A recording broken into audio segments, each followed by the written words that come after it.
মোহাম্মদ বান্দায় আছে বন্দিগিনায় বদহালাতে জিন্দেগি গুনায় গুনায় জীবন গেল আখিরাতের উপায় কি আল্লাহুম্মা সাল্লি আলা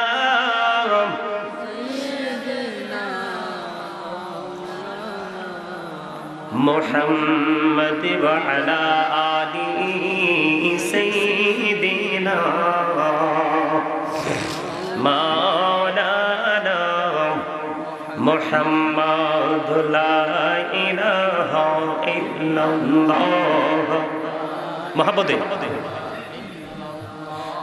লা ইলাহা ইল্লাল্লাহ লা ইলাহা হায়রে কত সুন্দর মদিনা যাইতে এই মন দিবানা হায়রে কত সুন্দর মদিনা যাইতে এই মন দিবানা হায়রে দয়া করো দয়াল আল্লাহ দয়া করো দয়াল আল্লাহ নসিব করো মদিনা লা ইলাহা ইল্লাল্লাহ লা ইলাহা মুহাম্মদে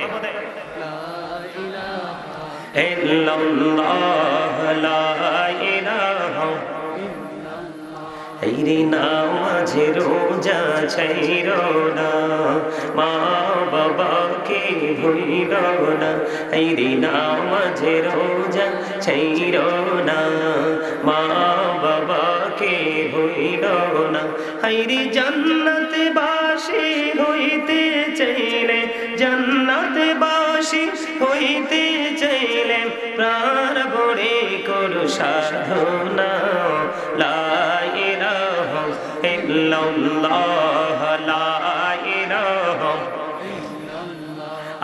লা ইলাহা মুহাম্মদ লা ইলাহা লা ইলাহা তুমি কৌহরি বানাইলা সফিউল্লাহ তুমি কৌহরি বানাইলা নজিউল্লাহ মোর নবীকে বানাইলা তুমি মোর নবীকে বানাইলা তুমি নূর মুহাম্মদ সাল্লাল্লাহ লা ইলাহা ইল্লাল্লাহ লা ইলাহা লা ইলাহা ইল্লাল্লাহ লা ইলাহা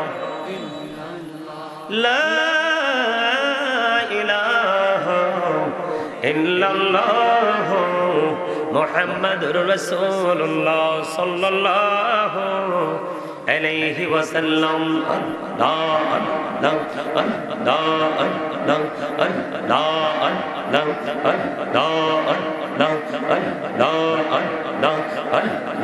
আল্লাহ মুহাম্মদে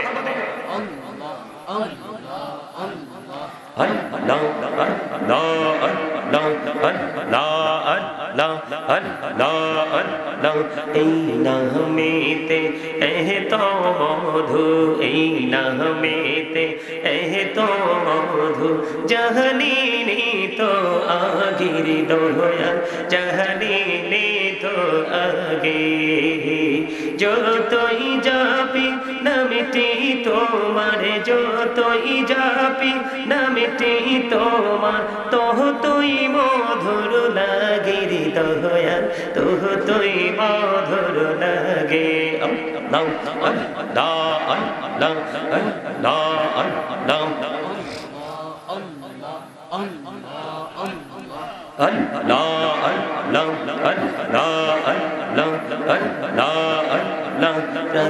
বড়িয়া ডাকিরে বন্দা প্রাণে বড়িয়া হাইরে প্রাণ বড়িয়া ডাকিলে রে বন্দা প্রাণে বড়িয়া ডাকিলে রে বন্দা গুনাহ করব মহা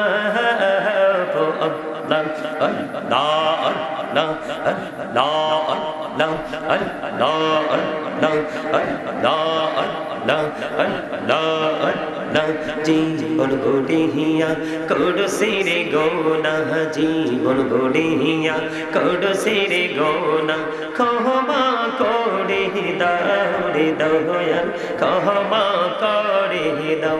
হায়রে গোনা গোলে ক্ষমা করিয়া, গোনা গোলে ক্ষমা করিয়া কবুল করে নাও রে দয়াল, কবুল করে নাও। আল্লাহ আল্লাহ আল্লাহ আল্লাহ আল্লাহ আল্লাহ আল্লাহ আল্লাহ আল্লাহ। এলাহো দাও পিহি আর মাঝে, এলাহো দাও পিহি আর মাঝে, কিসের করো খেলা পিছের দিকে চেয়া দেখো, পিছের দিকে চেয়া দেখো, ডুবে যায় তোর বেলা রে। আল্লাহ আল্লাহ আল্লাহ আল্লাহ আল্লাহ আল্লাহ আল্লাহ আল্লাহ আল্লাহ। দেখা হইলেন আল্লাহর ওলি শাহজালাল নামাজের শুনি, দেখা হইলেন আল্লাহর ওলি শাহজালাল নামাজের শুনি, সোর মহানদী পার হয়ে যায়, সোর মহানদী পার হয়ে যায়, বিছানা যার পাহাড়। আল্লাহ আল্লাহ আল্লাহ আল্লাহ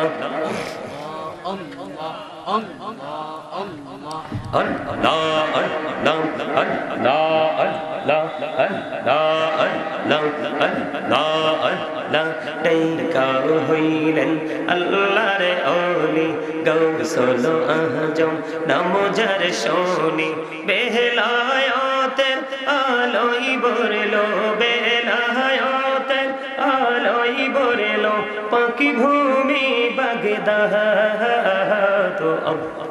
আল্লাহ আল্লাহ আল্লাহ আল্লাহ আল্লাহ আল্লাহ আল্লাহ।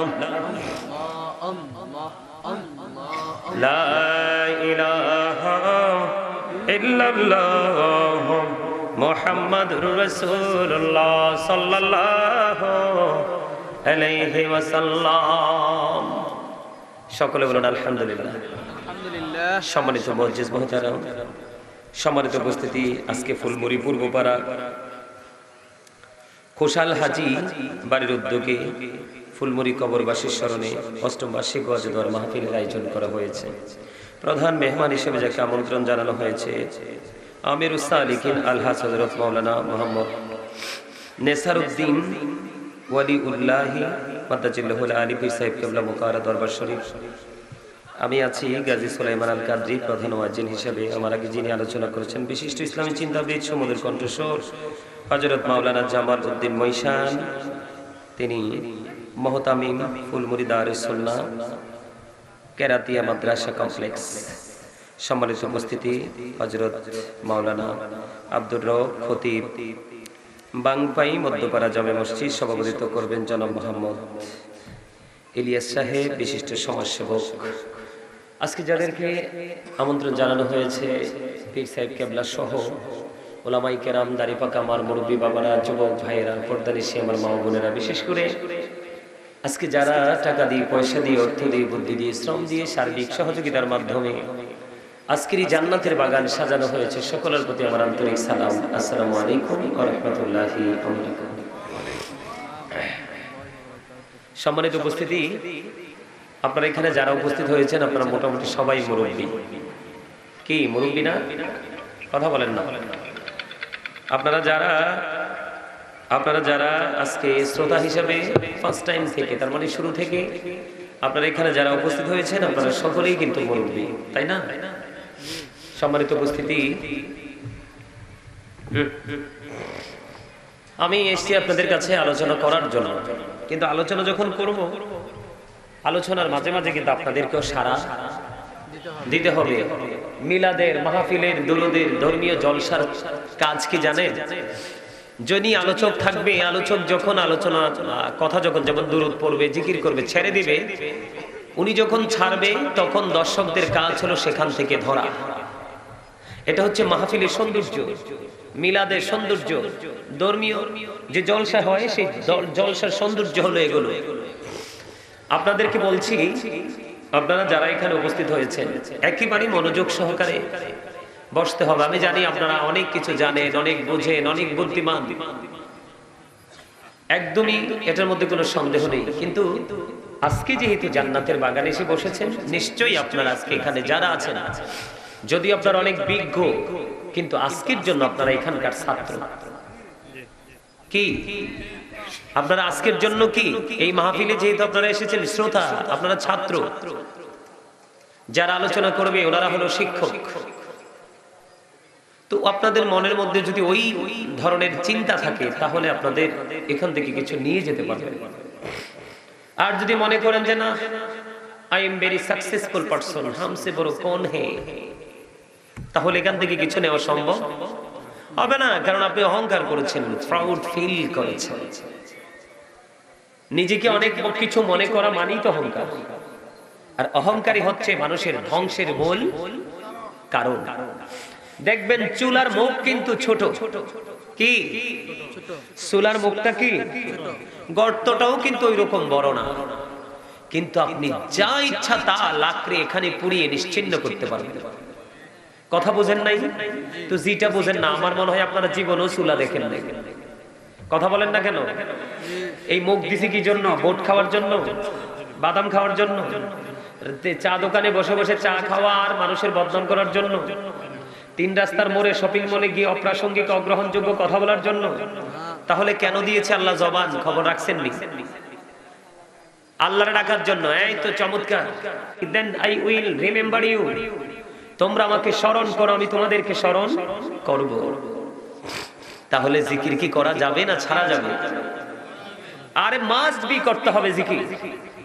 অল মেন উইল ডাই, সকল মানুষকে মরতে হবে। মরতে হবে না? কথা বলেন না, মরতে হবে না? তো মরার পরে কি টেলিফোন নিয়ে যাওয়া যাবে? অনেকগুলো টাকা, জায়গার দলিলগুলো, গহনাগুলো যে কিনছেন সারা জীবন জুয়েলারি থেকে, বিদেশ থেকে, দেশ থেকে, এই মেমোগুলো কাজে লাগবে? বিপদের খবর কাউকে জানানো যায়? পৃথিবীর সব খবর রাখতে পারে বিজ্ঞান, কিন্তু মাত্র 3.5 হাত মাটির ঘর পর্যন্ত আজও পৌঁছাতে পারেনি, আর কোনোদিন পারবেও। এটা এমন একটা গোপন জায়গা, এটা এতটাই রহস্যময় একটা জায়গা। এই জায়গাটা ছোট্ট, কিন্তু এটার মধ্যে যে কি হচ্ছে, কি হবে, সেটা মোটামুটি কিছুটা আইডেন্টিফাই করতে পারে আলেমরা। কারা? যাদের মোটামুটি কোরআন হাদিসের সাথে একটু সম্পৃক্ততা আছে। আমি আপনাদেরকে বলি, আল্লাহ রাসূল বলেছেন, আল কবরু রাউজাতুম মিন রিয়াদিল জান্নাতি আও হুফরাতুম মিন হুফারিন নার। রাসূল বলেছেন কবরটা জান্নাতের একটা বাগান হবে, জাহান্নামের একটা গর্ত হবে। কবর কিন্তু একটাই। কবর কয়টাই? একটাই, কিন্তু রূপ নেগেটিভ এন্ড পজিটিভ, আলো এবং আধার। এই জায়গায় নিয়ে আসার কারণ হলো, এখানে আরেকটা কথা বলি স্পষ্ট করে, এই দুনিয়ার মধ্যে কিন্তু আমরা ধামা চাপা দিতে জানি এবং পারি। আমার কথা কি বুঝে? বুঝলে তো কথা বলতে হবে। আপনি সত্যকে সত্য বলতে হবে, মিথ্যাকে মিথ্যা বলতে হবে, হ্যাঁ কে হ্যাঁ বলতে হবে, না কে না বলতে হবে। কারণ যেহেতু আমরা মুসলমান, আমাদের হিসাব মরলে আমরা তো মরেই পার পাবো না। মরার পরের জীবন তো আরো ভয়ঙ্কর। মরার পরের জীবন কি আরো ভয়ঙ্কর। আমার দিকে তাকান। আল্লাহ বলেছেন, ইন্না বাতুশা রাব্বিকা লাশাদীদ। আল্লাহ বলেছেন, the sieging of Allah is difficult। আল্লাহর ধর, আল্লাহর পাকড়াও বড় শক্ত, বড় কঠিন। তার মানে আল্লাহ আমাদেরকে শক্তভাবে ধরবে। ধরার পর ধরার উদ্দেশ্য কি? আল্লাহ বলেছেন, ইন্নাল্লাহা সারিউল হিসাব। আল্লাহ is quick to take account। আল্লাহ হিসাব গ্রহণে অত্যন্ত তৎপর। ধরবে যেমনি ভাবে, তার চেয়ে শক্তভাবে আমাদের কাছ থেকে হিসাব নেবে। হিসাব কি আমরা দিতে পারবো? পারবো না। কেন পারবো না? আল্লাহ বলতেছে আল্লাহর জিকির করতে। আমরা করছি দুনিয়ার জিকির। ঠিক। কথা বলে না? আল্লাহ বলছে কার জিকির করতে? আল্লাহর জিকির করার জন্য, আর আমরা করছি দুনিয়ার জিকির। এখন দুনিয়া কি আমাদের জন্য নিয়ামত? ওয়ালিল্লাহি মা ফিস সামাওয়াতি ওয়া মা ফিল আরদ ওয়া ইলাল্লাহি তুরজাউল উমুর। আসেনি রে? আল্লাহ কয় আসমান জমিনে যা আছে সবই নাকি আল্লাহ। কার? আল্লাহর। সব কিছু আল্লাহর দিকেই ফিরে যাবে। অস্বীকার করার সুযোগ আছে? আমার কথা আপনারা বুঝেন? সবচেয়ে দুঃখের খবর আমরা ধামাচাপা দিতে জানি, এবং ধামাচাপা দেওয়ার কৌশল আমরা বেশি চাই, তাই না? শুধু কিসের জন্য? দুনিয়াতে একটু বিলাসবহুল ভাবে জীবনযাপন করার জন্য, একটু সুখী ভাবে সুখের জীবনযাপন করার জন্য। কিন্তু আল্লাহ যারা দুনিয়ার ফিকির করছে, দুনিয়ার জিকির করছে, আল্লাহ তাদের সম্পর্কে ওয়াজ করতেছে। সূরা আলে ইমরান 185 নম্বর আয়াতের শেষ অংশে আল্লাহ বলতেছেন, ওয়ামাল হায়াতুদ দুনিয়া ইল্লা মাতাউল গুরুর। এই যে দুনিয়াতে আমরা ভোগ করছি, বিলাসিতা করছি, দুনিয়ার মধ্যে যে আমরা যা করছি, এগুলো নাকি ধোঁকা। কে বলেছেন? আল্লাহ। এড়িয়ে যাওয়ার সুযোগ আছে? যাবেনটা কেমনে? কোরআন শরীফের 30 পারা সূরা ইনফিতার আল্লাহ কি বলে? ওয়া ইদাল কুবুর বুসিরাত আলিমাত নাফসুম মা কদ্দামাত ওয়া আখরাত। আপনি অসুস্থ মানুষের মতো আল্লাহু আকবার বললে আল্লাহু আকবার বলতে পারেন না? এই তো আমার চাচা কত সুন্দর করে বলছে, সবাই এরকম আমার চাচার মতো বলেন তো জোরে আল্লাহু আকবার। আরে আরো জোরে বলেন আল্লাহু আকবার। গায়ে জোর দিছে কে? আল্লাহ। নিব কে? আল্লাহ। বুঝেন না? হ্যাঁ, দুনিয়ার হিসাব তো ভালোই বুঝেন, ঠিক নেই? শুধু বুঝেন না ইমাম সাহেবটা। ঠিক কইলেন কইবেন হুজুরে কি কই গো? হ্যাঁ, একটু তেরামেরা কোয়া লাগে মাঝে মাঝে। সবই ঠিকঠাক থাকে, শুধু ঠিক থাকে না ইমাম সাহেবটা। কোনটা? সব ঠিক, শুধু ইমাম সাহেব জুমার দিন যে বয়ান করে এগুলাই বেঠিক। কারণ ওই যে আমরা দুনিয়ার প্রেমে পড়ছি, দুনিয়ার জিকির করছি। এই জন্য আমি আপনাদের আমনু স্টপ ইউর মাউথ এভরিবডি, জবান সবার বন্ধ রাখতে হবে। সেকেন্ড যে condition, you listening my lecture very attentively, আমার কথা সবাইকে মন দিয়ে শুনতে হবে। মাস্ট বি, বাধ্যতামূলক, কারণ এটা ক্লাস। এটা কি? আমি আজকে স্যার, আপনি মানলে মানেন, না মানলে নাই, এটাই হেসা। কি না মিছা কথা? কত ফিডা যে খাইছি আমি, তো আজকে আমার ছাত্ররা মারবো না, কিন্তু আমি যে কত মাইর খাইছি কি করে যেই ফিডা দিছে, ও পরীক্ষা যদি 19-20 হইছে, পরের ক্লাসে আইয়ে তো দিছে দুনা সারে। এই দুনা খাইছি দেখেই আজকে আল্লাহ জায়গায় আনছে। আমিন কোন? আমিন। কিন্তু আমি এরকম টিচার ঠিকই, কিন্তু আজকে বেত নাই।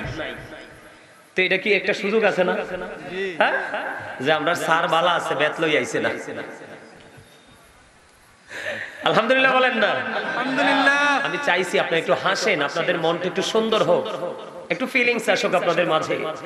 যদি গোমরা হয়ে থাকেন তাহলে আপনারা কিছু নিতে পারবেন না তো এখান থেকে। আমি তো কিছু দেওয়ার জন্য এখানে আসছি আপনাদের কাছে। আল্লাহ কি কয়? আল্লাহ কয় তোমরা কার জিকির করো? আমার জিকির করো। তাহলে আল্লাহ তুমি কি করবা? আল্লাহ কয় আমি তোমাদের জিকির করব। সুবহানাল্লাহ বলেন না? সুবহানাল্লাহ। আরে মিয়া এদিকে তাকান। আপনি যখন আজকে জান্নাতের বাগান ছেড়ে বের হয়ে যাবেন, কেউ যদি আপনাকে রাস্তার ওপারে গিয়ে যদি কেউ আপনাকে প্রশ্ন করে, হুজুর অথবা চাচা গো, বাবা গো, আপনি এতক্ষণ পর্যন্ত গাজী সাহেবের আলোচনা শুনেছেন, আল্লাহ রাসূলের কথা তিনি বলেছে, তিনি আপনারা শুনেছেন, একটা বার কি বলতে পারবেন আপনার আল্লাহ এতক্ষণ কি করেছে? আপনি যদি মুমিন হন, সঙ্গে সঙ্গে স্ট্রেট ফরওয়ার্ড ভাবে বলে দেবেন যে আমি কনফিডেন্সলি বলতে পারবো আমার আল্লাহ এতক্ষণ আমার জিকির করেছে। সুবহানাল্লাহ। কি রে, মজার খবর না? ওমা আই কি বানাই কইছি না? আল্লাহ কয় ফাযকুরুনি আযকুরুকুম, আল্লাহ বলে remember me then I will remember you. Allah কয় তোমরা আমার জিকির করো, আমি তোমাদের জিকির। তো আমি যেহেতু মন থেকে আল্লাহর জিকির করছি, তাহলে আল্লাহ আমার জিকির করছে, এটাই তো বিশ্বাস করতে হবে, এটাই তো মুমিনের চিন্তা। তা আমরা চাই না আল্লাহ আমাদেরকে স্মরণ করো? আরে শুধু স্মরণ নেই, আল্লাহ রাসূলকে দিয়ে বলেন, রাসূল জানিয়ে দিয়েছেন। আল্লাহ বলে হাবিব আপনি জানাই দেন আপনার উম্মতগুলোকে, তারা যখন কোন জলসায় বসে আমি মাওলার জিকির করতে থাকে, তার চাইতে উত্তম জলসায় আমি আল্লাহ তার জিকির করতে থাকি। সুবহানাল্লাহ। আল্লাহর জলসা তো হয় ফেরেশতা নিয়ে, এখানে কোনো কলঙ্ক নাই। আমাদের জলসায় কলঙ্ক আছে। কথা বলেন না কেন? আজকের ওয়াজ তো বোকা মানুষের জন্য নয়, বুদ্ধিহীন মানুষের জন্য নয়। আজকের আলোচনা হলো বুদ্ধিমান মানুষের জন্য। বুদ্ধিমান অনেক বেশি ক্লেভার যারা, চালাক যারা, ইন্টেলিজেন্ট যারা, তারা আসবে আজকের এই মাহফিলে। কারণ তাদের চিন্তা হলো আমার দুনিয়াও লাগবে, আখিরাতও লাগবে। আমি তো সারা রাতই ঘুমাই, আজকে রাত ঘুমাবো না, আজকে রাত আমি রুহের বাজার করব। এটা কিন্তু রুহানিয়াতের বাজার। এখান থেকে মুমিনরা অনেক বাজার করে নিতে পারবে। আর এই বাজারটা পৃথিবীতে অতটা দেখা যায় না। 100% এই বাজারে রেজাল্ট পাবো আমরা ওই ফিউচারে, বর্জকি জীবন, কবরের পরের জীবনে। সুবহানাল্লাহ বলেন। আমি যেটা বলতে চেয়েছিলাম, আল্লাহ কয় আমাদের জিকির, আল্লাহর জিকির করতে, আমরা করি দুনিয়ার জিকির। এখন আল্লাহ বলতেছে আমরা যা দুনিয়ার করছি এটা নাকি ধোঁকা। কে বলে? আল্লাহ। সূরা আলে ইমরান 185 নম্বর আয়াতের একেবারে শেষ বর্ডারে লেখা। কোরআন শরীফ খুলে দেখেন। এবার এখান থেকে আমি একটু যাই। আমরা ধোঁকার মধ্যে থাকি, আর যেখানেই থাকি আমরা পুঁজি তো করতেছি না? কথা কয় না। আমরা যার যার জায়গা থেকে কি একটু পুঁজি করতেছি না? ধরেন কেউ 500 টাকা রাখছে বাচ্চার জন্য, কেউ 1000 টাকা, কেউ একটা গাছ, এরকম ধরনের যার যার এবিলিটি অনুযায়ী ফ্যামিলি পরিবারের জন্য তো আমরা একটু জমা করতেছি। তো এই যে জমা করতেছি, আল্লাহ সূরা আলে ইমরানে বলছে এটা ধোঁকা। আর কোরআন শরীফের 19 পারা সূরা শুআরা 88 নম্বর আয়াতে আল্লাহ বলতেছেন ইয়াউমা লা ইয়ানফাউ মালু ওয়ালা বানুন। আল্লাহ বলতেছে আপনার ধন সম্পদ, সন্তান সন্ততি এগুলো কাল হাসরের দিন কাজেই লাগবে না। তো কি করলাম আমি? আল্লাহর হুকুম অমান্য করে কি ভালো কিছু করলাম, নাকি একেবারে খারাপের শেষ প্রান্তে? তাহলে আমরা ধোঁকার মধ্যে থাকতে চাই। আর যা ধোঁকার মধ্যে থেকে জমা করবো এগুলো যেহেতু কাজে লাগবে না, তাহলে আমরা ওই ধরনের কিছু পুঁজিও করতে চাই না। সম্মানিত উপস্থিতি, ওই যে কোরআন শরীফের 30 পারা সূরা ইনফিতর থেকে যে আয়াতটা তেলাওয়াত করলাম, আল্লাহ রাব্বুল আলামিন বলেছেন ওয়া ইদাল কুবুর বুরসিরাত আলিমাত নাফসুম মা কদ্দামাত ওয়া আখরাত। ওমা 2-4 জনে কইছে আল্লাহু আকবার, বাকি তারা তো আবার যেই হে কিও লবণ না দিলে খাবার খেতে পারেননি কেন? কথা কয় না, স্বাদ হয় না। না, লবণ না দিলে যেমনি খাবার স্বাদ হয় না, স্বাদ না হইলে যেমনি খাবার খাওয়ার উপযোগী না, তার মানে খাওয়া যায় না, ঠিক তেমনি আল্লাহ আল্লাহ রাসূলের সাথে যতক্ষণ আপনি প্রেম করতে না পারবেন, কোশ্চিন কালু আপনার কাছে আমল মজা লাগবে না। আর আমল যতক্ষণ আপনার কাছে মজাই না লাগবে ততক্ষণ আপনি কেন করবেন? মজা পাইলে তো মানুষ কিছু করে। কথা বলেন না কেন? তা আপনারা কি এখনো পর্যন্ত এই মজাটা হাসিল করতে পারলেন না? কি নিয়ে যাবে? এটা তো জাস্ট একটা ফর্মালিটি। এই জীবনটা যেই কোনো মুহূর্তে অসুস্থ হতে পারেন, যেই কোনো মুহূর্তে চলে যেতে পারেন, যেই কোনো মুহূর্তে বিমার আসতে পারে। কিন্তু ওই পাঠটা এমন একটা পাঠ, এত কঠিন, একটু ধৈর্য ধরতে হবে, একটু মন দিয়ে শুনতে হবে, আমাদেরকে একটু সচেতন হতে হবে, অন্যথায় আমাদের উপায় না। জানেন এই দুনিয়াতে কিন্তু অভাবে পড়লে কারো না কারো কাছে হাত পাতলে কিছু না কিছু পাওয়া যায়। অসুস্থ হলে ট্রিটমেন্টের জন্য ডাক্তার খুঁজে পাওয়া যায়, হসপিটাল খুঁজে পাওয়া যায়, যায় না? কথা কর না, যাই তো, সবই পাওয়া যায়, কিন্তু ওপারে তো কিছুই পাওয়া যাবে না। ওপারে কিছুই পাওয়ার সুযোগ আল্লাহ কয় লা ইয়ামুতু, people will not die that day, সেদিন মানুষ মরতে পারবে না। আল্লাহ বলতেছেন ফিহা ওয়ালা ইয়াহইয়া, people will not be able to live that day, সেদিন মানুষ বাঁচতেও পারবে না। আল্লাহ বলেছেন ওমা হুমান হাবি গায়িবিন, people will not be able to escape that day, সেখান থেকে মানুষ সেদিন অদৃশ্য হতে পারবে না, পালাইয়া যাইতেও পারবে না। যারা জাহান্নামী হবে তারা বাঁচতে চাইবে, পালাতে চাইবে, আল্লাহরে বলবে আল্লাহ নালে মৃত্যু দাও, কিন্তু আল্লাহ বলে না, মরণ তো একবারই, মরণের আর সুযোগ নাই, বাঁচারও সুযোগ, এখান থেকে পালিয়ে যাওয়ারও বন্ধ কোনো সুযোগ নাই। কি করবা সেদিন? আল্লাহ রাব্বুল আলামিন আগে জানিয়ে দিয়েছেন, ইন্নাল্লাহা লা ইয়াযলিমুন নাসা শাইয়্যান ওয়ালাকিন্নান নাসা আনফুসাহুম ইয়াযলিমুন।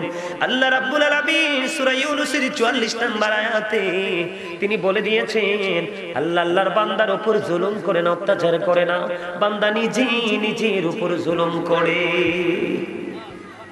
আয় হায় রে কপাল রে, আল্লাহ কি করে না? বান্দার উপর অত্যাচার করে না, বান্দা নিজের উপর অত্যাচার করে। বলে কে? আল্লাহ পরে বলতেছে, আল্লাহু লা ইউহিব্বুজ জালিমিন। আল্লাহ রাব্বুল আলামিন জানিয়ে দিয়েছেন, যারা জানেন, যারা অত্যাচারী, আল্লাহ রাব্বুল আলামিন অত্যাচারীদেরকে ভালোবাসে না। সুবহানাল্লাহ নি কয়, আল্লাহ কয় ভালোবাসে না, এটাই কয় সুবহানাল্লাহ। নাউজুবিল্লাহ, জোরে বেজাল লাগাই দে, জোরে কর না নাউজুবিল্লাহ। খারাপ খবর শুনলে সবসময় নাউজুবিল্লাহ বলবে। কি আল্লাহ কয় বান্দার উপর জুলুম করে না, বান্দা নিজের উপর জুলুম করে। ও বন্ধু, যারা জালেম আল্লাহ তাদেরকে পছন্দ করেন না, তাদেরকে ভালোবাসে না। রে ফুলমুরি পূর্ব পাড়ার মানুষ, হৃদয় খুলে শোনো রে, আল্লাহ রাব্বুল আলামিন আরো জানিয়ে দিয়েছেন, ওমালিজ জালিমিনা মিন আনসার। জালেমরা যখন বিপদে পড়ে, জালেমরা যখন বিপদগ্রস্ত হয়, অত্যাচারীরা যখন বিপদে পড়ে যায়, আল্লাহ বলে দিয়েছেন, আল্লাহ তাদের জন্য কোনো সাহায্যকারীও রাখে না। আরে নাউজুবিল্লাহ কন্যা কেন? আরে আরো জোরে। এগুলো তো আপনাদেরকে ভাবানোর কথা, চিন্তা করার কথা, কত ভয়ঙ্কর কথা। আল্লাহ জুলুম করে না বান্দার উপর, বান্দা নিজের উপর জুলুম করে। তার মানে কি? জুলুম করে কিসের জন্য? দুনিয়াটার জন্যই তো। কথা বলেন না, কিসের জন্য? শুধুই দুনিয়ার জন্য। যদি দুনিয়ার লোভ লালসাটা আমাদের মধ্যে এত বেশি কাজ দেয়, হ্যাঁ, লোভ না থাকলে তবে বাঁচতে পারবেন না। যেমন আপনাকে ভাত খাইতে হবে, এই খাওয়ার জন্য আপনাকে উপার্জন করতে হবে, উপার্জনের জন্য আপনাকে কাজ করতে হবে। এই ধরনের লোভ তো প্রত্যেকটা মানুষের মধ্যে থাকা দরকার। কিন্তু ওই লোভ করা যাবে না যেই লোভ আপনার একেবারে আল্লাহ রাসূলের গোলামি থেকে আপনাকে দূরে ঠেলে দিবে। শুধুই পৃথিবীর লালসা নিয়ে আমরা নিবজ্জিত থাকবো। এইরকম ধরনের কোনো লালসা আমাদের মধ্যে থাকা যাবে না। যাবে? কথা বলেন, যাবে? আমরা সেই লালসা থেকে বাঁচতে হলে আমাদেরকে বেশি বেশি করে জিকির করতে হবে। কি করতে হবে? জিকির করতে হবে বন্ধু। জিকিরটা এমন ভাবে করবা, আল্লাহ বলতেছেন ফাযকুরুনি আযকুরুকুম। আল্লাহ বলতেছেন remember me then I will remember you. তোমরা আমাকে স্মরণ করো, আমি তোমাদেরকে স্মরণ করব। এখন আল্লাহ স্মরণটা আমি কেমন করে করব? আল্লাহ রাব্বুল আলামিন বলতেছে, ইয়া আইয়ুহাল্লাযীনা আমানু যকুরুল্লাহা যিকরান কাসীরা ওয়া সাব্বিহুহু বুকরাতাও ওয়াসীলা। আল্লাহ রাব্বুল আলামিন ডেকে ডেকে বলছেন, ইমানদারেরা তোমরা বেশি বেশি করে জিকির করো, সকাল টু সন্ধ্যা আল্লাহর পবিত্রতা ঘোষণা করো। হুজুর কেমন করে করব? আল্লাহও জানিয়ে দিলেন বন্ধু, বেশি বেশি করে জিকির করার জন্য। কেমন করে করবেন আমি বলে দেই। ফাযকুরুল্লাহ কিয়ামান, দাঁড়িয়ে দাঁড়িয়ে জিকির করো, ও কুউদান বসে বসে জিকির করো, ওয়া আলা যুনুবিকুম শুয়ে শুয়ে জিকির করো। তারপরেও জিকির বন্ধ করা যাবে না। হুজুর জিকির কি? জিকির কাকে বলে? কোনটা কোনটা মাওলার জিকির জানতে বড় মনে চায়। ও বন্ধু, সুবহানাল্লাহ বললেন এটাও জিকির, আলহামদুলিল্লাহ বললেন এটাও জিকির, লা ইলাহা ইল্লাল্লাহ বললেন এটাও জিকির, আল্লাহু আকবার বললেন এটাও জিকির। কাউকে সৎ কাজের জন্য ডাকলেন, এটাও জিকির। কাউকে অসৎ কাজ থেকে বারণ করার চেষ্টা করলেন, বারণ করলেন, এটাও জিকির। নামাজে দাঁড়িয়েছেন, ওটাও জিকির। আজকে মাহফিল এসেছেন, এটাও জিকির। আবার হজে যারা যায় হজ করার জন্য, সেটাও জিকির। হজ তো বিভিন্ন জায়গা পরিদর্শন করে সম্পূর্ণ করা হয়, এই জন্য ওটা হয়ে যায় জিকিরের জুলুস। কি? যেই জিকির বিভিন্ন জায়গা পরিদর্শন করে সম্পন্ন করা হয়, ওটাকে বলা হয় জিকিরের জুলুস। যেই জিকির একই জায়গায় দাঁড়িয়ে এবং বসে সম্পন্ন করা হয়, ওটাকে বলা হয় জিকিরের জলসা। যেমন আমরা নামাজে যাই, এটা জিকিরের জলসা। সুবহানাল্লাহ বলেন না? সুবহানাল্লাহ। আমি আপনাদেরকে বলবো, জিকিরটা আপনাদেরকে বুঝে নিতে হবে। জিকিরের মূল অর্থ হলো স্মরণ করা। কি করা? স্মরণ করা। আমি আপনাদেরকে বলছি বন্ধু, নামাজ নামক জিকির যে আমরা করি, অমনোযোগী হয়ে করি, উদাসীন হয়ে করি, অপবিত্র পোশাক নিয়ে আমরা সেই জিকির করি, উজু প্রস্রাব করার পরে ভালো করে পবিত্র হই না, অপবিত্রতা নিয়ে জিকির করি, এই জন্য জীবনের গুনাহগুলি মাফ হয় না। জিকির করার পরেও পবিত্র হতে পারি না, জিকির করার পরেও ভালো চিন্তা মাথায় আনতে পারি না। তার কারণ হলো বন্ধু, আর যদি পরিপূর্ণভাবে আপনি জিকির করতে পারেন, নামাজও কিন্তু জিকির, এটা শ্রেষ্ঠ জিকির। কি জিকির বন্ধুরে আমার? হযরতে আবু যর রাদিয়াল্লাহু তাআলা আনহু থেকে হাদিসখানা বর্ণিত, আপনার আমার প্রাণের নবী, দু জাহানের বাদশা নবী শীতের দিনে বের হলো। আপনাদের এলাকায় শীতের দিনে গাছের পাতা ঝরে কিনা? আমার দিকে মন নাই, মন থাকবো কইতে? আপনি তো আপনাদের সামনে কি ওয়াজ করবো? আপনারা এখনো তো নিজেরই নিজে চিনতে পারেন নাই। আপনি কেডা, কইতে আইছে, আবার কই যাইবেন, আগে কই আছিলেন, এখন কই আছেন, এবং যাওয়ার পরে কই যাইবেন, কার কাছে থাকবেন খবর তো নাই। যার কাছে নিউজ নাই সে নিউজের মজাও বুঝে না, যার সিনায় প্রেম নাই সে প্রেমের মজাও বুঝে না, যার পেটে গ্যাস্ট্রিক তার খাবার খাওয়ার কোনো ইচ্ছা, কারণ তার পেটটারে তো নষ্ট করে ফেলছে গ্যাস্ট্রিক, এই জন্য তার খাবার খাওয়ার কোনো কি নাই, রুচি নাই। তো রুচি না থাকলে খাবেন কোত্থেকে? আমি আপনাদেরকে বলি কি, মজার ওয়াজটা ঢুকলাম, আপনারা আবার আমাকে ব্রেক দিয়ে দিলেন। আপনাদেরকে একটু বুঝাই, এই যে আপনারা এখানে মানুষ আইছেন না, এই মানুষ হিসাবে আমরা আলাদা আলাদা সবাই চিনি, তাই তো? মানুষ, এই মানুষরে আল্লাহর কোরআনের ভাষায় কয় ইয়া ইউহান নাস, আবার কখনো বলে ইয়া ইউহাল ইনসান। এই মানুষটার ইংলিশে কখনো বলা হয় ম্যান, আবার কখনো বলা হয় পার্সন। এটা হলো কোন মানুষটাই? মাথা থেকে পা পর্যন্ত বডিটা, দেহটা, এটা হলো এই মানুষ। কিন্তু এটা আসল মানুষ নয়। এই মানুষটার মাঝে আরেকটা মানুষ আছে, যেটাকে আল্লাহর কোরআনের ভাষায় বলা হয় রূহ, ইংলিশ এটাকে বলা হয় সোল, বাংলাতে এটাকে বলা হয় আত্মা। কি বলা হয়? এই আত্মা যদি না থাকে আপনার দেহ থাকবে? যেমন আমি প্রমাণ দিই, যেদিন আপনার আমার দেহে আত্মাটা ছিল না, সেদিন কিন্তু আপনি আমি মানুষও ছিলাম না। ছিলাম? মায়ের ওদরে যখন আপনার আমার বডিটা তৈরি হলো, তখন আর রুহের জগৎ থেকে রুহুটা আপনার আমার ভিতরে দিয়ে দিল, পৃথিবীতে আসলাম, মা বাবা নাম রাখলো, মাতার চুল ফালাইলো, সেই নামে আজও পর্যন্ত আছি। কিন্তু আরেকদিন যখন এই দেহ থেকে পাখি বের হয়ে যাবে, ওই যেদিন ছিলাম না ওই দিনের মতো আবার আমরা থাকবো না। নামের আগে যুক্ত হবে কি? মরহুম। কি যুক্ত হবে? মরহুম। তার মানে কি আপনিও মরা, আমিও? তাহলে এখান থেকে কোনটা বোঝা যায়? আপনার আসল মানুষ কি এই মাথা থেকে পা পর্যন্ত এইটা না ভিতরেরটা? তো এখানে ভিতরেরটা রাখতে হইব। আপনাদের ভিতরেরটা এখানে নাই দেখে তো কতক্ষণ এদিক চান, কতক্ষণ হেদিক চান, কতক্ষণ উপরে চান, আবার পিছন দিয়ে কেটা যায়, আবার হেডেও চান। মাথা ঠিক করতে হবে। আর না হে নামাজ দিয়া, রোজা দিয়া, মাহফিল দিয়ে কোনো ফায়দা হবে না, কারণ আসলটা তো লগে নাই। আপনি বসে রয়েছেন এখানে চিন্তা করতেছেন, আরে বাইর জানি কিতা হয়। আরে বাড়ি কি আপনি পাহারা দিয়ে রাখতে পারবেন? পাহারা তো দিবে আল্লাহ। আপনার বাড়ি দেখার দায়িত্ব কার? আল্লাহর। তো আপনি আল্লাহর উপর ছেড়ে দেন না। আল্লাহ না বলছে যারা আল্লাহর উপর ভরসা করে আল্লাহ তাদেরকে ভালোবাসে? আল্লাহর উপর যারা নির্ভর করে, যারা আল্লাহর উপর ডিপেন্ডেন্ট হয়ে কাজ করে, আল্লাহ কয় আমি তাদেরকে পছন্দ করি। তো আপনার আর টেনশনের দরকার আছে নাকি? আপনি যে এখানে মাহফিলে আইছেন, আপনি কি আসলে মাহফিলে আইছেন? আপনি তো আইছেন আল্লাহর কাছে। কার কাছে? আপনি আসলে মাহফিলে আসেন নাই, আপনি মূলত আসছেন কার কাছে? বুঝেন নাই? আপনি তো মাহফিলের দিকে হেঁটে হেঁটে এসেছেন, আপনি জানেন আমি মাহফিলে যাই, কিন্তু হাদিস শরীফের ভাষা অনুযায়ী আপনি মাহফিলে আসেননি, আপনি এসেছেন হেঁটে হেঁটে আল্লাহর দিকে। আল্লাহ ডেকে ডেকে বলে, বন্ধু হাবিব আপনি জানিয়ে দেন, কেউ যদি আল্লাহর দিকে জিকির করার জন্য হেঁটে হেঁটে আসে, আমি আল্লাহ তার দিকে দৌড়ে চলে আসি। আপনি আল্লাহকে পাওয়ার জন্য যত তাড়াতাড়ি আসতে চান, তার চাইতে অধিক তাড়াতাড়ি আল্লাহ আপনার আপন হয়ে যায়। তাইলে আপনি এখানে যাইছেন, বুঝে আসছেন তো? আপনার মতো অসংখ্য মানুষ বাইরে ঘোরাঘুরি করছে, আপনি চলে এসেছেন এই জান্নাতের বাগানে। আপনি মূলত আজকে মাহফিলে আসেননি, আপনি হেঁটে হেঁটে এসেছেন আল্লাহর দিকে। আল্লাহর হাবিব জানিয়ে দিয়েছেন, কেউ যদি 1 বিঘা পরিমাণ আল্লাহর দিকে আসে, আল্লাহ বান্দার দিকে 1 গজ পরিমাণ এগিয়ে আসে। তার মানে আপনি যতটুকু আল্লাহর দিকে যেতে চান, তার চেয়ে অনেক গুণে এগিয়ে আসেন আমার আল্লাহ। আপনি আল্লাহকে যত আপন করে কাছে পেতে চান, তার চাইতে অধিক আপন হয়ে যায় আল্লাহ আপনার। বন্ধু, কেউ যদি আল্লাহর দিকে খাত পরিমাণে এগিয়ে যায়, আল্লাহর হাবিব জানিয়ে দিয়েছে, হাদিস শরীফ প্রমাণ করেছে, আল্লাহ ওই বান্দার দিকে 2 হাত পরিমাণ এগিয়ে আসে। তাইলে আপনার আর কোনো লাভ আসেনি না লস? শুধুই লাভ। আল্লাহ রাসূল আরো বলেছেন, আল্লাহর বান্দা আল্লাহকে যেমন মনে করবে ঠিক বা আল্লাহর সাথে আল্লাহর বান্দার সাথে আল্লাহ ঠাক তেমনই হবে। আপনি যদি মনে করেন আমার মাওলা দয়াল, আপনার জন্য দয়ার সাগর।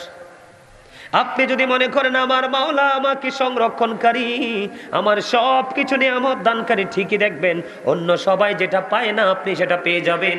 কারণ রাসূল বলেছেন, ইন্নামাল আমালু বিন্নিয়াত, মানুষের সব কিছু নির্ভর করে তার নিয়তের উপর, চিন্তাধারার উপর নির্ভর করে। কেউ হয় ডাক্তার, কেউ হয় ইঞ্জিনিয়ার, কেউ হয় এসপি, কেউ হয় ডিসি, কেউ ঘুষের চাকরি ছেড়ে দেয়, গোশ দেখলে ভয় পেয়ে দূরে চলে আসে। আর একজন চিন্তা করে, না না আমার ওটাই লাগবে, কারণ আমার অনেক পয়সার প্রয়োজন। কথা বলেন না কেন? এটা কিসের কারণে হয়? চিন্তাধারার কারণে। কারো চিন্তা পবিত্র, এই জন্য সে পবিত্র দিকে আল্লাহ নিয়ে যায়। কারো চিন্তা অপবিত্র, কারণ আল্লাহ দুটো দিচ্ছেন, একটা দিয়েছেন আগুন, একটা দিয়েছেন পানি, একটা দিয়েছেন সুখ, একটা দিয়েছেন দুঃখ। আল্লাহ বলে দিয়েছেন, এই দিকে দুঃখ আছে তুমি বেছে নিলে নাও, ওই দিকে সুখ আছে তুমি বেছে নিলে নাও, কিন্তু হিসাব দিতে হবে, মনে রাখবা ইন্না বাতশা রাব্বিকা লাশাদীদ। আল্লাহ বলেছেন, আল্লাহ বিচারের জন্য শাসে আপনার কাছে হিসাবের জন্য আপনাকে শক্ত করে ধরবে। ওই যে বলেছি, বাঁচতেও পারবেন না, মরতেও পারবেন না, পালাইতেও পারবেন না। এখন শুধু আল্লাহর জিকির করলে সারবো না, নবীরটাও করা লাগবে। কথা কন না কেন? নবীরটা আগে। কারটা আগে? রাসূলেরটা আগে। কারণ আল্লাহ জেনেছে, যিনি আল্লাহ চিনিয়েছেন ওনারটা আগে। ওয়ার্ডার কার? আল্লাহর। আল্লাহ কয় আগে আমার হাবিবের কাছে যাও, তাইলে মনে করলাম আমার কাছে আইসা গেছো। আমার হাবিবকে মানো, তাইলে মনে করবা তোমরা আমার আল্লাহকে মেনেছো। কারণ আল্লাহ বলতেছেন, লাউলা কানা মা আজহারতু রাবুবিয়াতি, আমি যদি হাবিব আপনাকে প্রকাশ না করতাম তাহলে আমি প্রভুর প্রভুত্ব প্রকাশ হতো না। তার মানে রাসূল যদি না হতো আপনি আমি আমরা আল্লাহর খবরও জানতাম না। বন্ধু, হাদিস শরীফের মধ্যে আসছে, কেউ যদি রাসূলকে ভালোবেসে জুমার দিনে মাত্র 80 বার দরুদ পড়তে পারে, আল্লাহ রাব্বুল আলামিন খুশি হইয়া তার হাবিবকে ভালোবাসার কারণে তার 80 বছরের সগীরা গুনাহ আমার আল্লাহ মাফ করে দেয়। দাইলামি শরীফের মধ্যে এসেছে হাদিস খানা। হাদিসের রাবি হলেন হযরত আনাস রাদিয়াল্লাহু তাআলা আনহু। আপনার আমার প্রাণের নবী সরকারে মদিনা তিনি জানিয়ে দিয়েছেন, প্রতিদিন কেউ যদি রাসূলকে ভালোবাসিয়া মাত্র 1000 বার যদি দুরূদ পড়তে পারো, এটা কোনো বুড়া জোয়ান নাই, যুবক যুবতী নাই, ইমানদার মুমিন মুমিনা যেই হোক না কেন, প্রতিদিন রাসূলকে ভালোবেসে কেউ যদি 1000 বার যদি দুরূদ পড়তে পারো, রাসূল জানিয়ে দিয়েছেন সে জান্নাত না দেখা পর্যন্ত মরণ হবে না। সুবহানাল্লাহ। এটা তো মজা হয় না? অমর খোদা মুই কি আনতাম, লবণ কত আনতাম, লবণ তো শর্ট।